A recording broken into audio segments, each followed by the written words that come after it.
Because many people, unfortunately, don't understand how market arrangements can actually produce the sort of goods and services that we would like to see. I realized that if I want to understand how the world works, I need to learn, first of all, I need to learn some economics.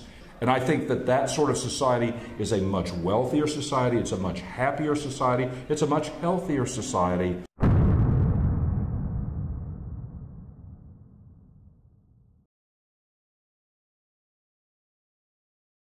Hello, I am talking to James Lark, professor of applied mathematics in Virginia. You are also a libertarian. Yes. And you gave the splendid speech yesterday.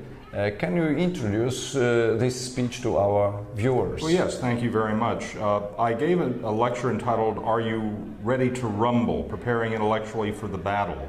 And the purpose of this speech was to provide a description of the major things that those people who are advocates of liberty need to do in order to be effective advocates for liberty. That there are certain things we must learn in order to be able to counter or to answer the many reasonable questions that we face about how would a truly liberal order operate? How would a society based on individual liberty and personal responsibility actually work in the real world? Because many people, unfortunately, don't understand how market arrangements can actually produce the sort of goods and services that we would like to see. So it's important for those of us who wish to advocate for a liberal society, a truly liberal society, we need to be able to understand the sort of reasonable questions that we will receive, and we need to understand our economics, we need to understand our history, we need to understand statistics and data analysis to be able to help our friends and neighbors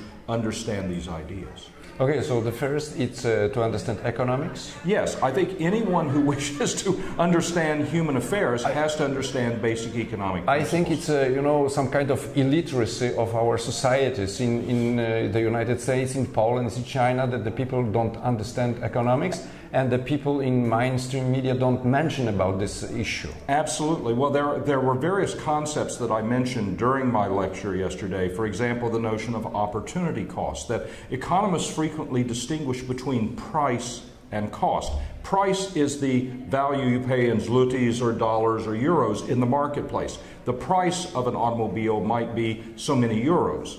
However, the cost is what you forego in order to get that car. How many beers are you foregoing to be able to have your car? So economists distinguish between a market price and the cost that you actually bear. And really what people need to understand is how much does this cost in terms of their foregone opportunities? How much does it cost in terms of the value of your labor to be able to go in and obtain these things? And many people don't seem to understand that distinction. Okay, the second topic is history. It's obvious, I think, we have to learn from history. And the third one is mathematical reasoning. Exactly. I think people need to understand that one can use statistics and get a better view of how the world actually operates. However, if you don't use statistics properly, if you don't understand the limitations, if you don't understand the assumptions that are built in, you can actually find that the statistics you use are misleading. They can actually lead you to very bad conclusions. Yeah, and more statistics, I mean, statistic is not intuitive, so the people cannot understand, so yeah, there is some kind of trap. So That's correct.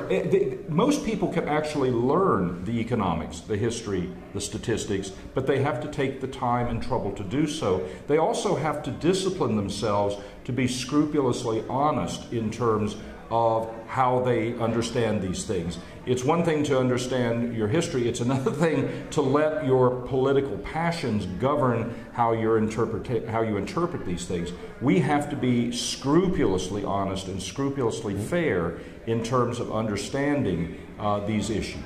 James, you were born as a libertarian, or some factors influenced your attitude? I think that I grew up as someone who was really not interested terribly in politics. What happened was, as I became older, I realized that if I want to understand how the world works, I need to learn, first of all, I need to learn some economics. And then I needed to learn my history, and I needed to learn how to understand data. I came to these ideas of true liberalism, market liberalism, libertarianism, use your favorite term, because I had certain moral values that it was not legitimate for me to initiate force against others. That it is legitimate to use force to defend oneself, to defend one's property, but one can never initiate force against others. And that includes commission of fraud. I cannot engage in a contract with you where I misrepresent the terms of that contract. Fraud, in my opinion, is a form of force.